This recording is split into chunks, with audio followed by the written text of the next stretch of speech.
Actually, this is like starting right now. Fuck, Welcome okay. to our lecture series of wisdom keepers. Today we have an exceptional young man who's going to be with us and working with us, talking to us about Being a teenager?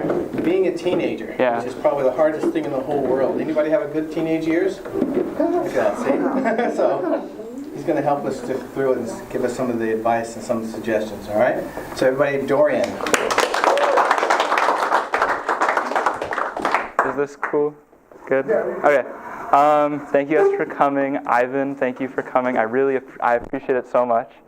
Lakeisha and everyone else, they were just giving me a hard time that this has to be excellent, so we'll see. Okay.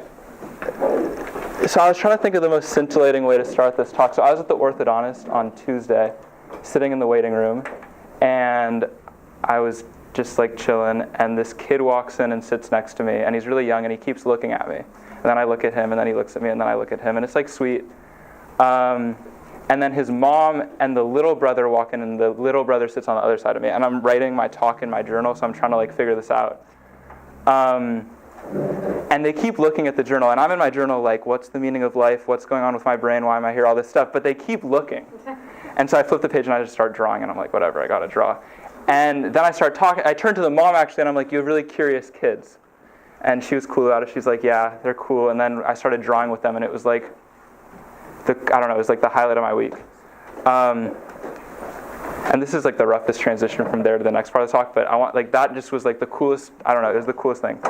But that like writing in my thing about why I'm here and what's going on, that's always been how I've been. I didn't really realize it was me. Like I just thought everyone was like going to sleep, like what's the meaning of life? Like that's always been how I've been.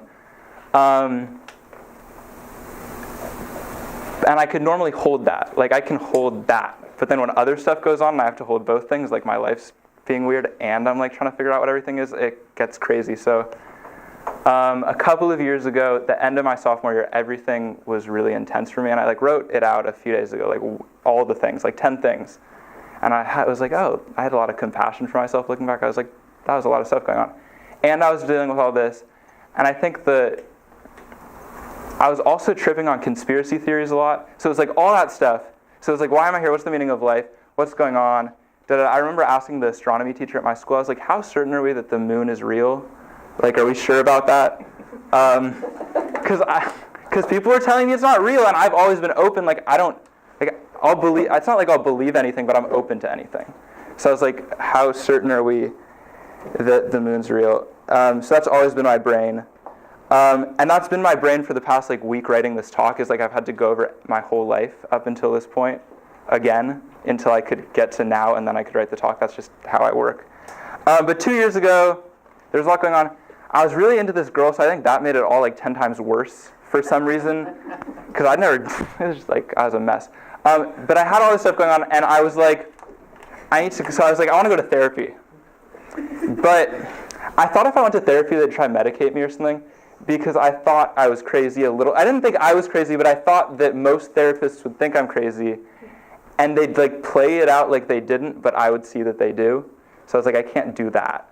So I have this conspiracy theorist friend who's like a psychoanalyst. So I asked him, I won't say his name because I just called him a conspiracy, and he has a practice. But I was like, you need to find me someone cool, like someone cool who won't try to turn me into a robot or whatever, because that was my big worry. So I set that up, and I went to therapy, and I sat down, and she didn't say anything. She never said anything. I was always the first person to say anything, and I still don't totally, because I've never been to therapy before, and I've never been to therapy since then. So either she was crazy and I was ignorant, or she was really good at what she was doing, and I'm still not really sure what was going on. But I'd sit down, and I'd talk, and then I started Kung Fu, and then the next year, junior year, I took comparative philosophy, which is like learning about what life is and what it means to live well, and ethics and the meaning of everything. And then I took Native American literature, which was like, we read this novel Ceremony that was really incredible. And then I took Islam the next trimester.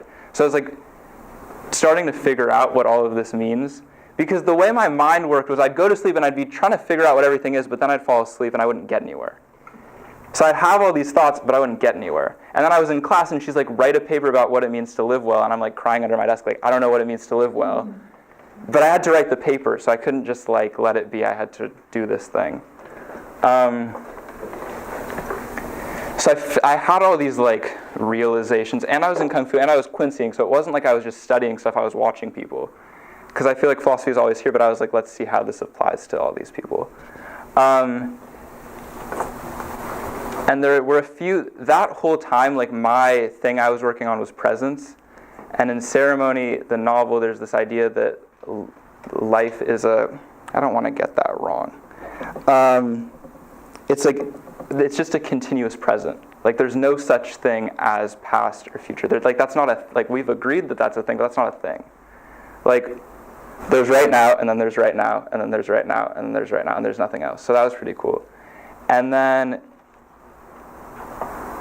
existentialism is this philosophy that everyone thinks is really depressing, because it basically says like there's nothing bigger than you, so you have to figure your stuff out, and that's life. Like your actions are your life, and everyone's like, whoa, that's so scary, and I'm like, that's cool.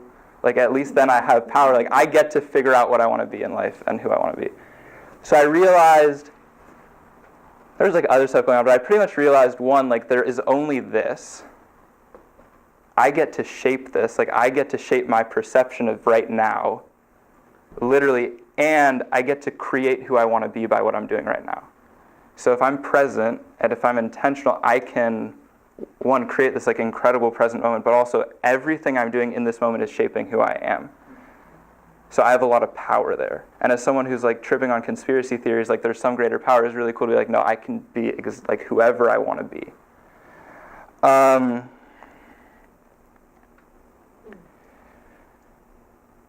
So then it was like, who do I want to be? And that was the next big question. Who do I want to be? And I don't totally. And that's the thing about being a teenager is everyone like wants you to be a certain way, but most people want you to get a certain job and have kids in this way and move like this. So they want you to be a certain way, but it's not normally happy, or it's not normal. Like it's this big stuff. Like I got a college acceptance yesterday, and I called my grandparents, I called different people, and everyone has their idea. But it's all about like where you should go and what you should be doing. It's not the stuff that's really important necessarily. So I realized I get to figure out who I want to be, and the coolest way to do that isn't like I've always known I want to teach somehow, like I've always had that, but that's not what I mean by who I want to be. Like what I really want to be, and quincing has shown me this, and all of you have shown me this, and especially the parents in the room have shown me this, is like I just really want to be safe. And I want to be present, and I just want to love. Like that's all I want to be. Which kind of transcends all the other stuff. Because someone can say, like, you should go to this college, and it's cool, but it helps when I know what I want to be at a very core level when all the other stuff is going on.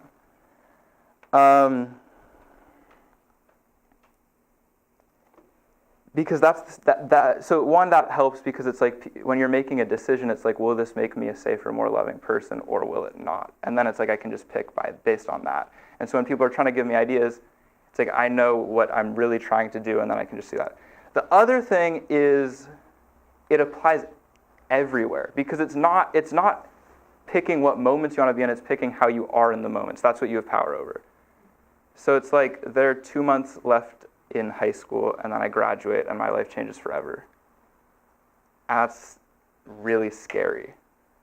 And I can't control that, but I can control how I am here. Like I could be there in the orthodontist with those kids and just be there, even though I'm like trying to figure my whole life out. Or I can be at school and everyone's going crazy and I'm going crazy and all the seniors are freaking out and all the teachers are freaking out because everyone's having their experience of it, but I can still choose what to pay attention to, which is the tenderness that everyone's feeling. Because everyone's really tender right now, and everyone's going crazy. But there's also this like sense of what matters because everyone's leaving. So it's like I can pay attention to that, and that makes it better. Or I'm at school right now, and I'm leaving in 2 months, so all my classes feel really insignificant, kind of. But I'm still there, and that's still the only moment I'm ever going to be there. So what can I focus on? And what I've been focusing a lot on right now is like how happy my teachers are teaching. Like whenever I'm like, this sucks, I'm like, but they're just here, they're just teaching. And then I just sit with that and let all the other stuff go. And then I made this moment that, I just made this moment my moment. And then I'm deciding who I want to be. So I get to figure out my moment, but I also get to figure out who I want to be in life. The other day I felt just like my mom. Like I felt exactly like my mom. And there's a lot I love about my mom, but in this moment I was like, that's not the part of my mom I want to take with me. But I was like, so then I just don't take that part with me. And all the stuff I really love, I get to take that with me. Or when I feel like certain people in the room who are here, it's like, and if it's a good thing, I'm like, that's great, and I'll refine it and make it mine. And if it's a bad thing, I'm like, I have the self-awareness to not make that mine. And like I'm a teenager, so like hormones everywhere all the time, but it's like I can still choose how I want to deal with that. Like I can still be present and still be here. So that's been, when I think of that's not just staying grounded as a teenager. I feel like that's just how I stay grounded. But it's like, who do I want to be in this moment? And how can I be that person? I was thinking about, because I've been reflecting for the past week, or a month ago I started reflecting, and then I was like, I can't do this for a whole month, so I put it off. And I was like going for a hike, and it was so pretty, and I was like going through it, I was like, I can't do that. So I put it off to last week. But I was thinking about what started this, kind of. And when I was in 7th grade, we had this assignment, and it was like this essay called This I Believe. And it's like, I believe in tipping the pizza driver. I believe in whatever. And I wrote mine called I Believe in Saying I Love You. This was when I was in 7th grade. Because I was really worried that I would go to sleep one night and I would wake up and someone would be dead, and I didn't. That was the reason, partly, but it was also just I don't want to ever say bye to someone angry or whatever, because I don't want that to be the last time I see them. It was kind of fear-based, but it was also this thing that really meant something to me. And then at the end of my sophomore year, I was I would get in bed at the end of the day and catch my breath, because I just wasn't present at all, and it was a thing. And there was a lot going on, but the thing that kept me grounded was that I would realize it wasn't that I was saying it, it was that I realized I wasn't saying it. And I was like, I don't really care what the hell's going on in my life, but if I'm not saying that, something's wrong. Because that's what matters. That's what 7th grade, and I would be I was much smarter as a 7th grader. I need to get back there, because so I would lie in bed, and I'd be going to sleep later than everyone else in the house because I was spinning. And I was like, I didn't say I love you tonight. And then I was like, I can't do that. Anything else I can deal with, but if the thing that matters most in this moment isn't in this moment, I can't do that. And that's when I went to therapy and started Kung Fu and did all this stuff.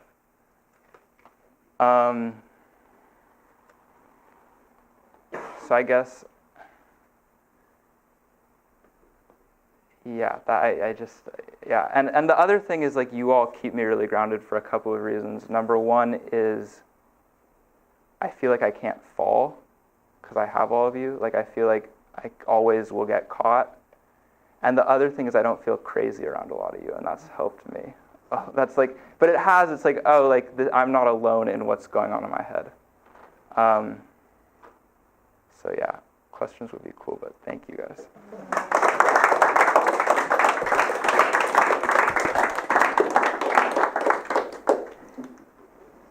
How'd you find Kung Fu, Dorian?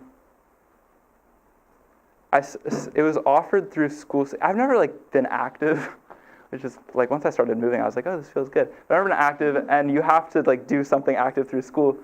And Kung Fu was one of the options. I was like, okay, I'll do that. And then I saw the roster, and I remember going to the athletics office and being like, I don't want to do stuff with those kids. And they were like, you should try. I didn't want to do it. And they were like, you should try it. And I was like, okay, whatever. And then I tried it, and then it was cool. I don't know, it was... See, the other thing about reading philosophy is I think a lot of people, or philosophy or learning about religion or whatever, is I think a lot of people read it, and they're like, that's a cool idea, that's never going to be my experience of the world. That's cool, but and I've never read stuff like that. I'm like, oh, I'm reading about this person, I'm like, I could be that. I've always known whoever I want to be, I can be. And then I came here and I saw that kind of. People who are just who don't have that, who are just real about stuff. And then Andre asked me to come train more and asked me to be a Quincy, and I was like, duh, yes. Of course I want to do that. Yeah, so it just happened, but it was like I was looking back at my calendar from a long time ago, and it was like I started therapy on a Thursday, and the next Tuesday I started Kung Fu. And I don't know how that happened, but it all just kind of happened. And I just I was talking to my philosophy teacher yesterday, and just a lot of learning happened in that 6 months. A lot of, because I finally got out of my head, and I was like, this is what I believe, and this is what matters to me. And once you know that, I feel like there's some peace with that, because you get to move like that. But it just happened. I don't think stuff just happens, but that's how it happened. Ivan. So sometimes you're really annoying because it,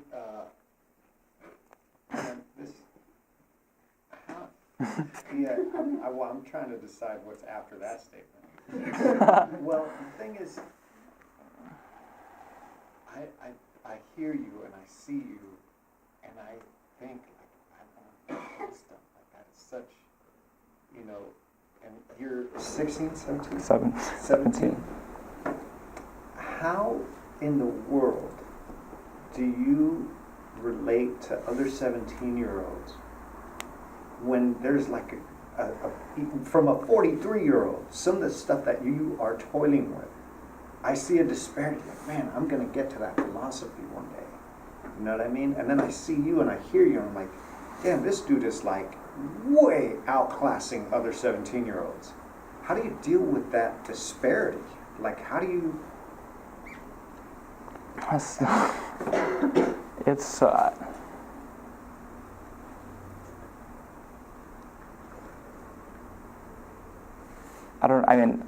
the real answer is I'm trying to figure that out. And I don't mean that because part of the transition also was, at the end of my sophomore year, I was there was this ego of I'm better than everybody. And then this woman who works at my school called me out and was just stop isolating yourself from your class. And now I don't see it as, maybe I'm thinking different things, but I don't see it in that way of or the way I had seen it before, which is I'm having this experience and you guys aren't. But it's and it's still they're come get drunk and smoke, and I'm I just want to go meditate. But that's hard. I don't, and it works that they all know me. Part of it is I'm cool with myself. I've always wanted to be doing what I'm doing now. I just didn't end up, I didn't embrace it. But it's they're just cool with it. I also share myself a lot more. I talked about quincing in front of my whole school, a few weeks ago, and shared, talked about love and did all this stuff. And it's some kids really,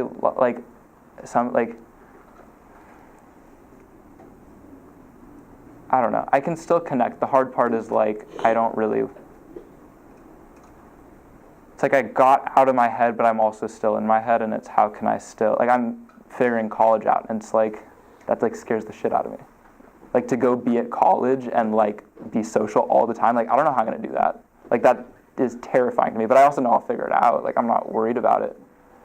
But how to be a normal person, I don't know.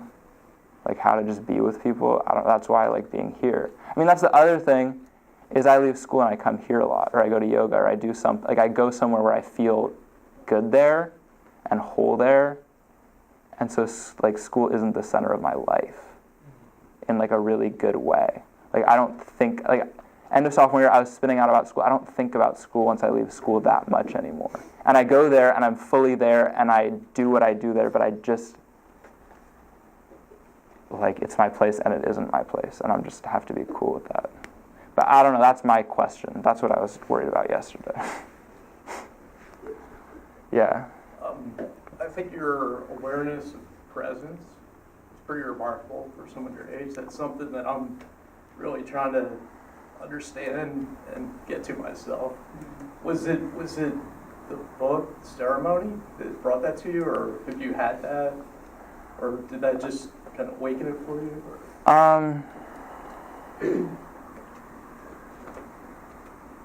I think reading that book is when it clicked for me, kind of.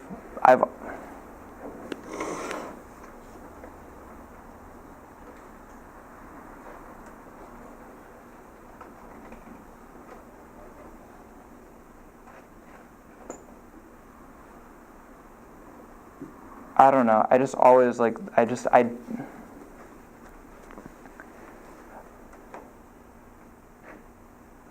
also just realized in the present I'm good. Like when I was spinning out, I would be like, I would ask myself, like, are you good right now? And there was always the part of me that was. And so then I just had to build on that. Because I'd be like, I'm spinning out, but I'm in the past, or I'm spinning out and I'm in the future, which aren't real. That's what ceremony showed me. It wasn't like, I knew that, but ceremony was like, it's not even real. Like, it's not that there's the present and you should be in the present, it's that there's only the present. The other stuff is this construction. But I just realized, like, I'm always okay. And just building off the, I'm always okay. Finding the part of myself when everything's spinning out that is okay, and just trying to be with that part of myself.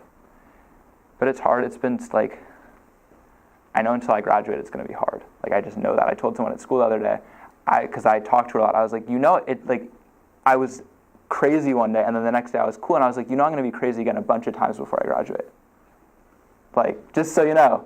Like, I know that. So, like, I don't know. It's hard, but I like it here. It's so cool here. Like, the orthodontist thing, like, that was the coolest thing ever. Like, I was there with them.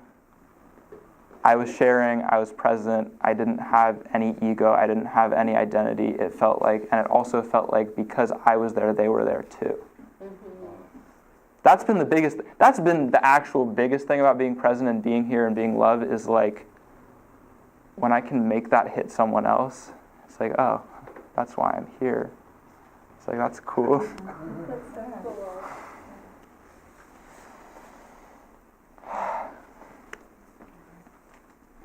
Yeah.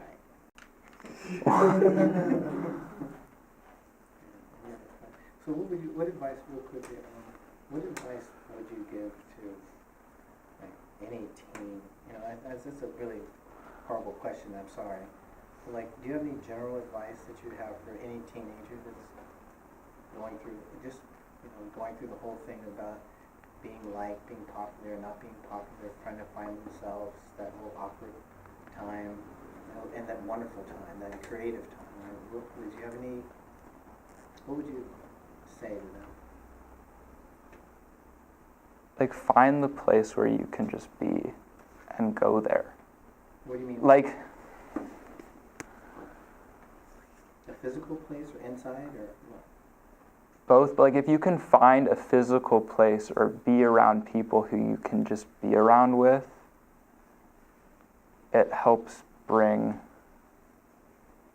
perspective, and also just knowing that everyone else is going through this. Like every other kid in my school, in different ways, but like everyone's freaking out all the time. Like everyone's a mess all the time.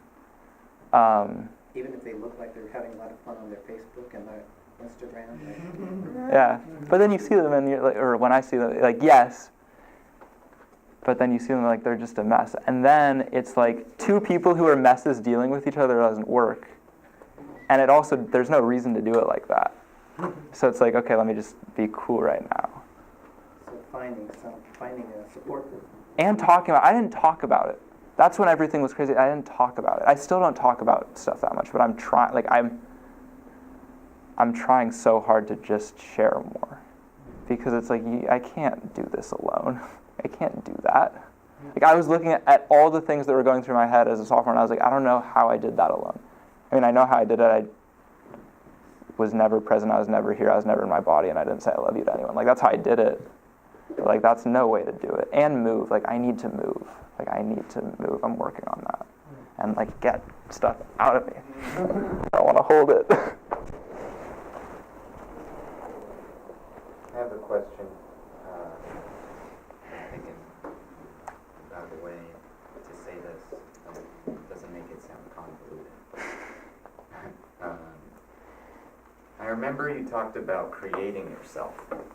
Yeah. The idea of creating yourself. And that kind of hit me because that's like what I'm going through right now. Like, because I'm going to college.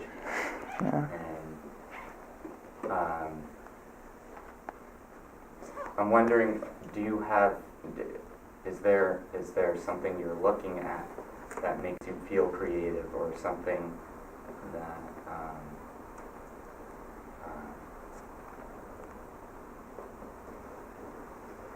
Is there something you're doing that's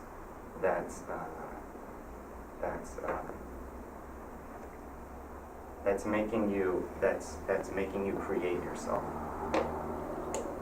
Is there something that maybe you're looking at, or something that you see as unique and like different from anyone else that you're creating for yourself, and how are you doing that? I don't think that it's unique, but like when I look at people, what I try to see when I look at people is when I just try to see them, and that includes all the really cool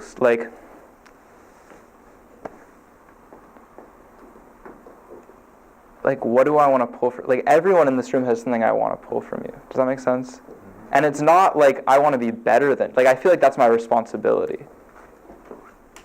Like I'm not saying I'll ever be a better fighter than Andre, but if I'm moving from a place of I don't think I'm going to be a better fighter than Andre, then I'm not being a good student.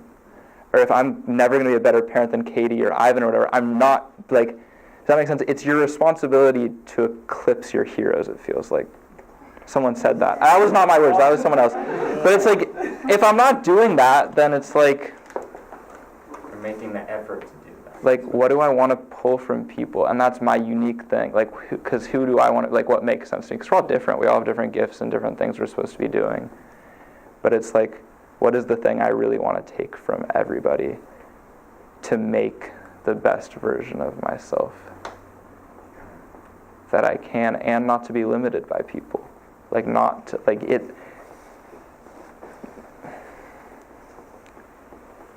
You have to be better than your teachers. That's what I think. Like, you have to be better than your teachers. Because that's how growth happens. So that's what I'm trying to do. Yeah. How do you like clear your mind from all the stress that you're going through like right now?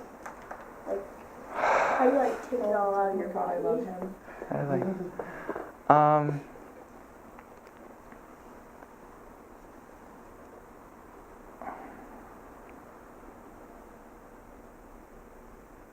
I try to move, like I come here. I mean, there's like the basic stuff of like I come to Kung Fu. I go for a lot of walks. I go to yoga a lot. I meditate. I try move. Like there's all that stuff. But it's also like meeting myself where I am. So it's like if I'm at school and I'm a mess and I need to go for a walk, I'll go for a walk so that then I can come back and be present. Like whatever I need to do to be here, it feels like I need to do that. I don't know how, like... And like sometimes it's night, like, and talking about it. I don't know, just trying to, and being compassionate for myself, also. Like being stressed. It's okay to be stressed. Yeah, but then how do you like send it out of your body? Or like.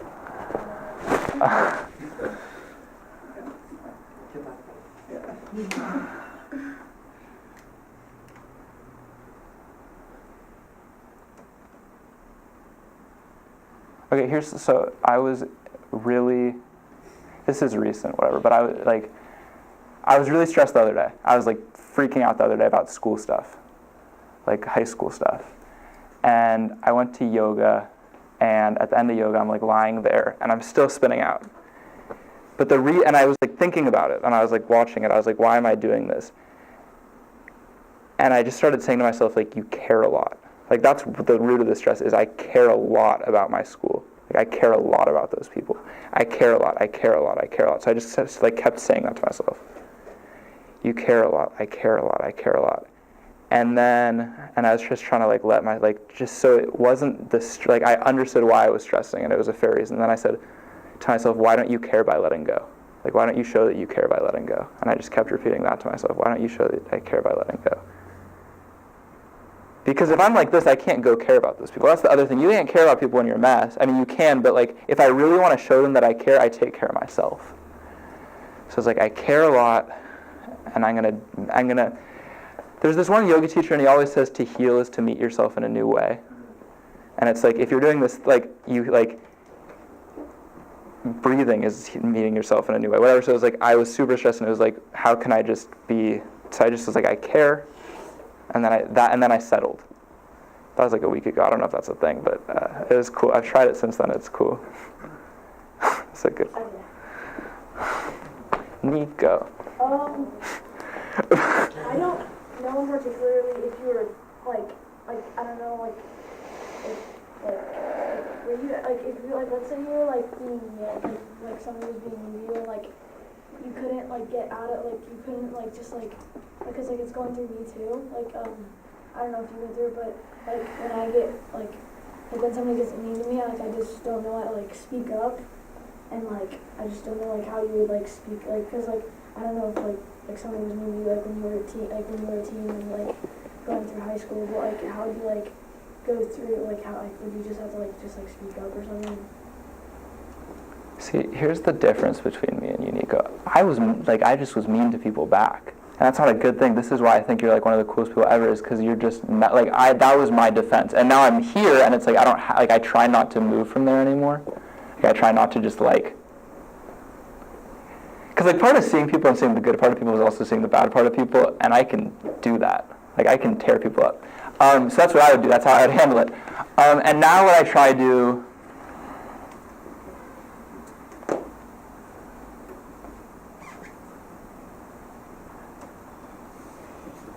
Two things. I was in class a while ago, and my friend, I don't mean that. I just we're friends. We're not that close. But he kept messing with me, and he wouldn't listen. And I was stop, and he just wouldn't listen. And it wasn't that bad, but he just wouldn't listen to me. And I looked at him at one point, and I was like, "Are you okay?"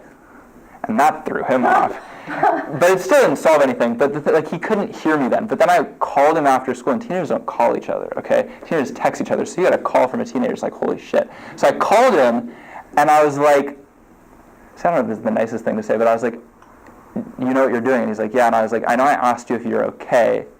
And if you want to talk about that, we can, but I don't really care. I just need you to stop." And then he stopped. Because people can't always hear you. In the moment, people don't hear you well. So go talk to them outside of the moment. And also, when you're just in, I don't know, when you're... I don't know. It sucks. I don't know. It's hard. I don't have the right answer, but it's there's nothing wrong with you. I remind myself of that. I'm they don't and they're doing it because they don't feel good. And it's okay. And that, I don't know. I don't have a good answer. Cool. We're running out of time. I really appreciate your speech, Dorian. Thank you very, very much.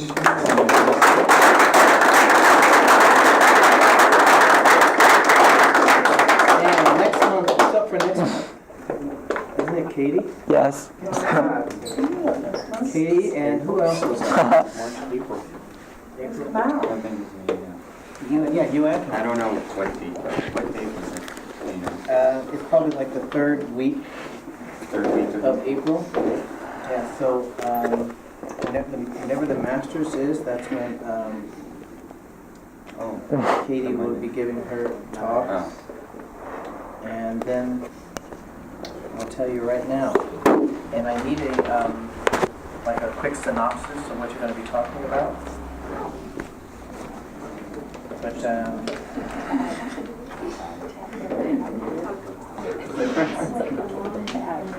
Oh, right. oh wait, that's good. You're not going to be.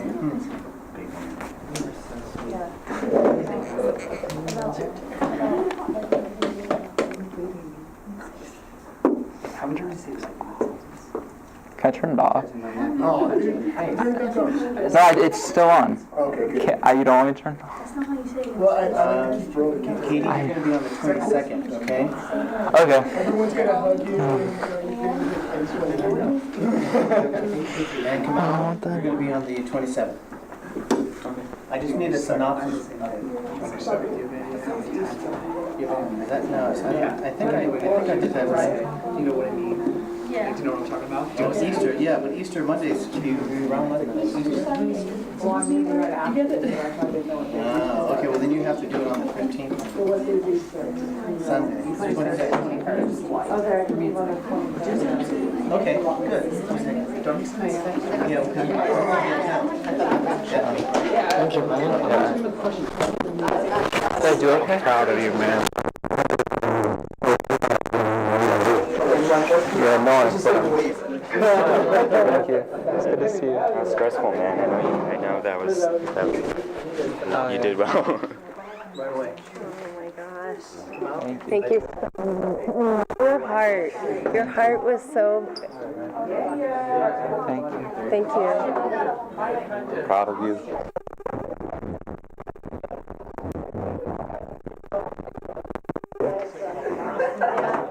Thank you, Sally. Thank you. You're an amazing young man. I wish I'm gonna, get there one day. What's your name? Omar, it's the first time I meet you, but it was great. I think it was great. Thank you. Thank you. Yeah. You know, a lot of life is just like high school. It doesn't change that much. Yeah. Okay, I hope to see you again. I love you, Dorian. I love you. Huckleberry is gonna love it. Yeah, exactly. It's going to be very helpful for him and his. Good job, young man. Good job. I wasn't gonna ask a question, but I was gonna say thank you for reminding me what love is. Thank you for that. You've reminded me that there's more good people in the world than bad. Thank you. My daughter's life is in your hands, man. You're molding our future, dude, and it makes me feel good about it. Yeah, that was really good. You really don't know how, you're like this little Buddha walking around. I mean, when people can come to the result of love being the point and being right here, being the point at your age, beautiful. Beautiful! Huh. I like him. I know. Yay. Bye, sweet boy. I love your question. Yeah. You were going to hug her and then I... I'm so glad you butted in. I am so glad you butted in. I love your hugs. More than his. I'm like sitting back there going, what do I do with my jealousy? I'm so jealous of you. I'm so jealous. I'm like, I want to be, can I start over? Can I be 17? Can I know you? We have to do that at one point. What? That you just did. Yeah. I'll be there. I'll be listening. I'll be like, oh, he's so much smarter than me. I wish I could be him. No, that's how it works. That's your job. It's your job. It's your job. I liked that he told you that there's nothing wrong with you, because that's what I wanted to say when you were trying to say your question. Yeah. I was like, just know there's nothing wrong with you when they're being mean to you. It's them. Yeah. Excited. Thank you. Oh my God. Sorry for saying that. What? What I said. Oh, that's fine. You're good. Don't worry about it. I'm present right now. I'm cool. Thank you. I appreciate it. For keeping the being a sport with the microphone. Because when I watch it later, I like to hear all the kind shit, and you might appreciate it. No, I saw that with Barbara, so it was cool.